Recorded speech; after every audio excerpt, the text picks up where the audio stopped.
Hello, everyone. Welcome back to the Inside Theory. I'm Dr. Stress.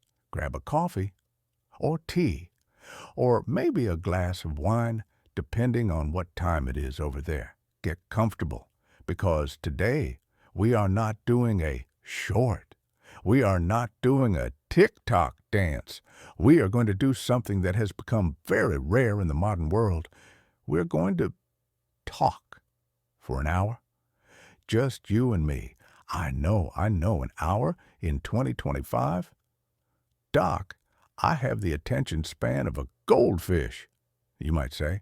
Actually, goldfish have better attention spans than us nowadays, but stick with me, because the topic we are diving into is the most important topic you will ever face. It's about you. Who are you? Really, who are you? If I asked you that question right now, you'd probably give me your resume. I'm John. I'm an accountant. I'm a father. I'm a Patriots fan. But those are labels. Those are stickers you put on the bumper of a car. I want to know about the engine. I want to know about the driver. You see, I'm a neurologist, a brain guy. And from where I sit, looking at MRIs and neurons all day, the answer to who am I is actually quite terrifying and liberating. Let's look at the biology first. You think you are a solid object, right? You look in the mirror, you see the same face you saw yesterday. But that's an illusion. Biologically, you are more like a river than a statue. You are constantly flowing. Every time you visit the bathroom, well, let's just be blunt. A significant part of what you leave behind is actually you, dead cells. Your gut lining replaces itself every few days, your skin every few weeks, even your skeleton, which feels like rock, replaces itself entirely every few years. The person sitting in that chair watching this video has almost zero physical atoms in common with the person you were 7 years ago. So, if the hardware is constantly being swapped out, if the ship of Theseus is constantly changing its planks, then what is me? Is it the software? Is it the memories? Or is it something else? This hour is about finding that something else. Now, let's go deeper into the rabbit hole. Let's talk about your brain. That 3-pound blob of fat inside your skull. It's dark in there, guys. Pitch black. Your brain has never seen the sun. It has never felt the wind. It has never touched a puppy. It is locked in a silent, dark vault of bone. So, how are you seeing me right now? How are you hearing my voice? It's a trick. A magnificent biological magic trick. Your eyes take photons, convert them into electricity, and send a cable to the back of your head. Your brain looks at that electricity and says, okay, let's paint a picture. Let's create a 3D hologram of a bearded doctor talking to us. Everything you experience is a simulation created by your brain. The colors you see, they don't exist outside. Color is just a frequency. Your brain invents red. Your brain invents blue. Descartes, the famous philosopher, realized this centuries ago. He said, I can doubt everything. I can doubt that this table is real. I can doubt that you are real. You might be a simulation. But I cannot doubt that there is a me doing the doubting. Cogito ergo sum. I think, therefore I am. But here is the catch.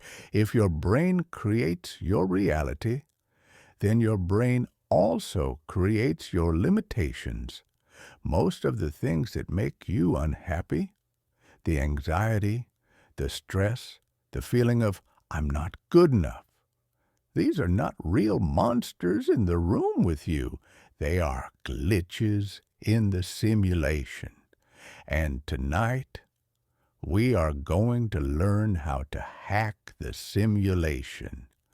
We are going to learn about your factory settings. I like to call this concept the factory settings. Scientists call it evolutionary mismatch. But factory settings sounds cooler, right? Here's the problem. We are using 21st century software on Stone Age hardware. And that mismatch is why we are all sick, tired, and depressed. Let's look at setting number 1, movement. Look at your body. Look at your legs. You are built to walk. You are built to run, to climb, to carry things. You are the descendant of the greatest athletes in history. The ones who didn't run fast enough, they got eaten. They aren't your ancestors. Your ancestors were the survivors. But what do we do now? We sit in the car, we sit at the office, we sit on the couch, we sit on the toilet scrolling through Twitter. We have become Homo sedentarius, and your brain hates this. When you don't move, your brain thinks, oh, we must be dying. Let's shut down the dopamine. Let's shrink the hippocampus. Depression, my friends, is often a side effect of a sedentary life. So, rule number 1, move. I don't care if it's walking the dog or dancing in your underwear, just move. Setting number 2, fuel. Food, the American obsession. We treat food like entertainment. What should we do tonight? I don't know, let's eat. I'm sad, let's eat. I'm happy, let's eat. But your factory settings are designed for scarcity. For millions of years, hunger was the default state. Getting food was a bonus. Now, you open an app, press a button, and a guy on a scooter brings you 2,000 calories of processed sugar in 20 minutes. Your genes have no idea how to handle this. They scream, "Eat it all! Winter is coming!" But winter never comes. Only diabetes comes. We need to learn to be hungry again, just a little bit. Setting number 3 and 4, this is where it gets personal, tribe and stress. Let's talk about the zebra. I love zebras. They are master Zen monks. Imagine a zebra on the savannah. A lion attacks. Panic, adrenaline, run for your life. That is acute stress. It saves your life. 5 minutes later, the lion is gone. What does the zebra do? Does it call its therapist? Does it post on Facebook, OMG, nearly died today, #blessed? No, it shakes it off and goes back to eating grass. Its stress levels go back to 0. Now look at you. Look at us. We don't have lions. We have emails. We have the IRS. We have credit scores. We have awkward Thanksgiving dinners. These things won't eat us. But our brain doesn't know that. Our brain treats a "we need to talk" text message exactly the same way it treats a lion. Pump the cortisol. Raise the blood pressure. Prepare for battle. But the battle never ends. We go to bed worrying. We wake up worrying. This is chronic stress, and it is literally dissolving our bodies from the inside out. We need to learn to be more like the zebra. We need to learn how to turn the switch off. And the best way to turn it off? Connection. Real human connection. Not digital, not likes, not retweets. Oxytocin, the bonding hormone, is the antidote to cortisol. But we are lonelier than ever. We are surrounded by people, yet completely alone. If you want to live long, don't just eat kale. Go hug a friend. Seriously. Okay, we've covered the body. Now let's tackle the soul, or the self. Remember that CV, that resume we talked about at the beginning? I'm an American. I'm a Democrat. I'm a Republican. I'm Christian. I'm atheist. Let me ask you a dangerous question. How many of those beliefs are actually yours? And how many were just downloaded into your brain when you were a child? Think about Steve. Let's imagine a guy named Steve, born in Texas. Steve loves BBQ, goes to church on Sundays, votes conservative, loves football. Now, imagine if we took baby Steve, the exact same baby, and swapped him at birth with a family in, let's say, Tokyo, or a family in San Francisco. Would Steve still be Steve? No. He would have different gods, different politics, different favorite foods.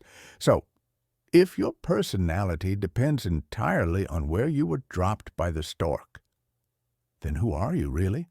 Are you just a collection of other people's habits?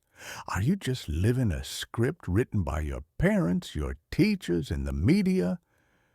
Knowing yourself, true self-knowledge, starts with auditing your hard drive. It starts with looking at your beliefs and asking, wait a minute, do I actually believe this? Or did I just inherit it? It's scary, I know, because when you start peeling away the layers of the onion, you might be afraid there's nothing left in the middle. But there is. Oh, there is. So, what is left? What is the core? The core is the witness, the one who watches, the one who can pause. This is the climax of our talk, folks. If you remember one thing, remember this. Between a stimulus, something happening to you, and your response, what you do about it, there is a space, a tiny microscopic gap. In that gap lies your freedom. Animals don't have that gap. Stimulus, response, automatic. But you can widen that gap. When your spouse says something mean, stimulus. Your automatic reaction is to yell back. But if you can catch yourself, if you can stop for just 1 second, in that silence, you can choose. I choose not to yell. I choose to understand, or I choose to walk away.